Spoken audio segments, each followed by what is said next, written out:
get confused with my good friend from Pennsylvania. Let's just touch for 1 minute before I address the resolution on the question that our friends from the other aisle brought to us today, and that Mr. Ryan was so good enough to talk about as well. That is this notion that in order to support the troops, you have to support the commander of the troops. Well, having spent the last 2 years walking around talking to every sector of the constituents of the 5th District in Connecticut, having a sense of where the American people came down in November on this question, the American people seem to agree with folks on this side of the aisle, which says this: there is a difference between supporting the troops and supporting the commander. It's not an issue of patriotism necessarily. It's an issue of differentiating between the brave men and women who are over there fighting and dying for this country and the man who sends them into battle. You can disagree with him and you can support the troops. You can do that out in the public as a matter of your private advocacy, and you can do that here on this floor. That's where the American public came down on Election Day. They said loud and clear that day, we support the troops. They go every day to celebrations of those troops when they leave and when they come home. They go to much more somber ceremonies when they don't return home.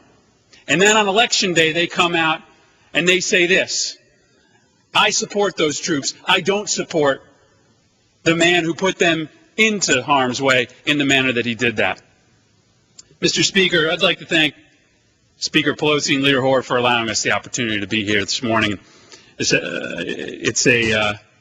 late at night, and I'll be brief in my remarks on the resolution before us. Amidst the embarrassing overabundance of thorny foreign policy questions before this House currently, the question before this chamber tonight is a fairly simple one. Do we agree with the nation's military establishment, with the country's foreign policy community, with popular opinion, and reject this president's very wrong-headed plan to send 21,000 more troops into Iraq?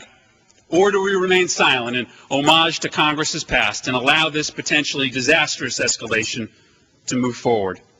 I think the question answers itself, and I'm proud today to stand here in support of this resolution and register my strong support for our troops and my strong opposition to escalating this war. As we finish the debate tonight, I've been joined in these final remarks by some of the younger colleagues in the House of Representatives, and I think our unity is significant. It should remind other members of this House that we're discussing the fates of many young men and women, my classmates, my friends, that are this hour fighting and dying in a country halfway around the world. As younger members, we also serve as reminders that our duty here is not just to set policies to secure the safety of our country in terms of months or years, but also in terms of decades.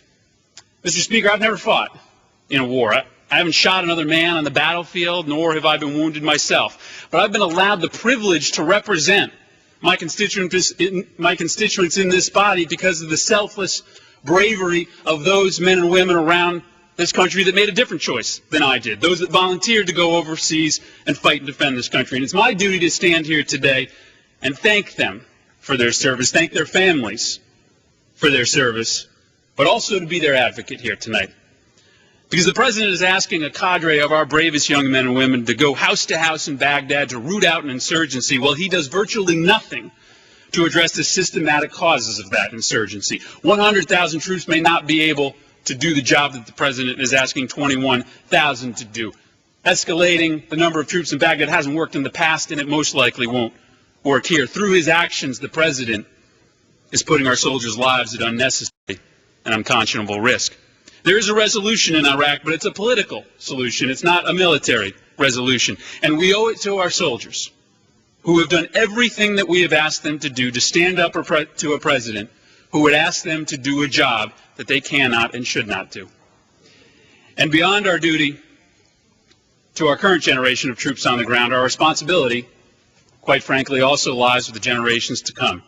I decided to seek a seat in this House at a relatively young age because I was fearful that the decisions that were being made here today will have dramatic consequences for the world that my future children and grandchildren will grow up in.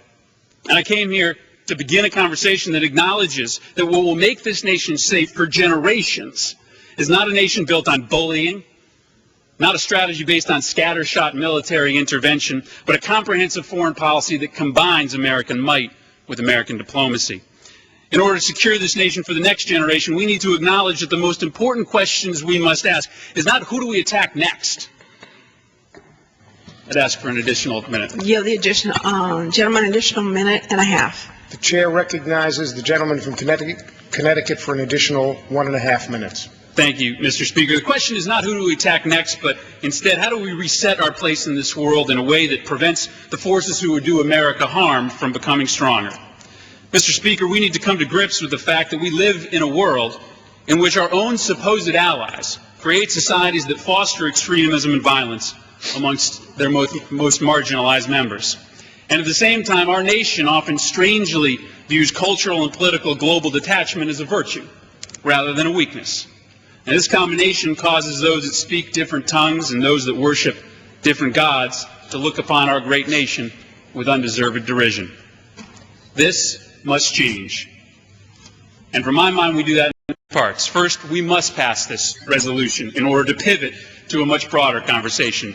And in that conversation, in the coming days and months, we must redeploy our troops both to home and to fights that are central to the war on terror, such as in Afghanistan.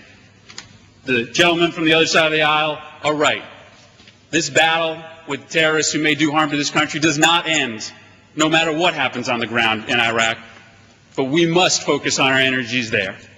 And lastly, we need to begin, going forth from today, to renew that multilateral spirit that once made this country great by proving ourselves in the future to be both a strong America and a humble America. Mr. Speaker, I stand here today in support of this resolution, and I yield back the balance of my time. Chair thanks the gentleman. The chair recognizes